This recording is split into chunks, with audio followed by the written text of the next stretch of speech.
All right, so today we read Genesis chapters 31 through 33. And in chapter 31, God tells Jacob that he needs to go after he realizes that Laban's countenance had fallen towards him. So his demeanor and his attitude towards him seemed to have,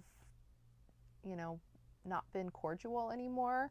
It doesn't really give more details other than that, but we know what that means, so we can kind of imagine what he was picking up on, and it was concerning him, obviously, because he has his whole livelihood at stake, because he's been working for 20 years for Laban for all of his wages, and he could potentially take everything and make him leave with nothing after, and that would probably be on character for Laban since he keeps changing his wages. So understanding his concern there, and then God tells him to leave. His wives are both on board with that, and it sounds like they're also a little frustrated with their father's behavior as well.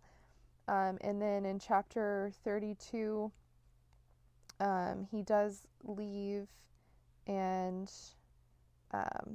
he sends messengers to go talk to his brother. He's concerned because the last time he saw his brother, he stole his birthright, and he was obviously very upset with him and had vowed to kill him. So, but 20 years have passed, and it seems, Esau had forgiven his brother. He had missed him, and he was so happy that he was back. So, a sweet, happy ending there.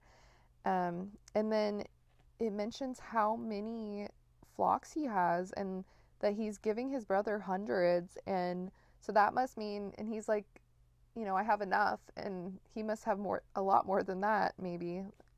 It doesn't say how much percentage-wise of his flocks that he's giving his brother, but can imagine that that's a lot that he's bringing. So God really did bless him a lot. And then he also starts wrestling with a man out of nowhere. It's kind of a strange, it doesn't give any context of why he's wrestling with this man all night.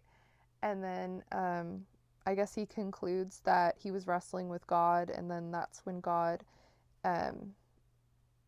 renames him from Jacob to Israel. So that's a really cool story.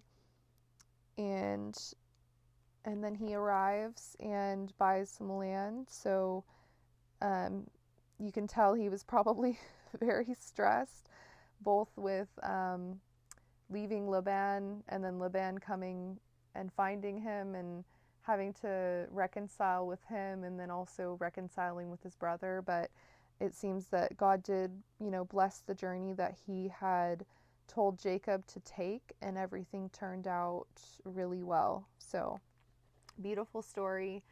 Looking forward to continuing our reading, and would love to hear if you had any thoughts, anything that stood out to you from these few chapters.